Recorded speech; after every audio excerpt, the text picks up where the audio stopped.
दरोगा बाबू शक्ल से था पढ़ लिखल लगा था, तभी दरोगा में नौकरी भइल हुई तुहार। तो इतना बड़का बड़का जौन भैंसिया के माफिक लिखल बा यहाँ, वो तोरा नजर ना आयल? हाँ, अरे का लिखल है रे बोर्ड पे?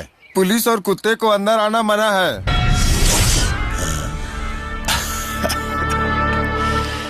सब जानबूझ के अंदर आइला।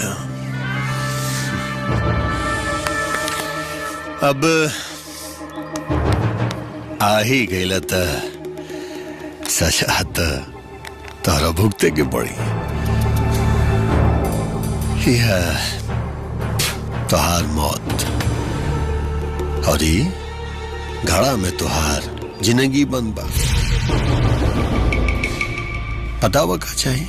अरे अल्लाह का बंदा है और एक सच्चा मुसलमान और देशभक्त है। ये मूत पी के जिला से अच्छा बात और गोली खा के मर जाए।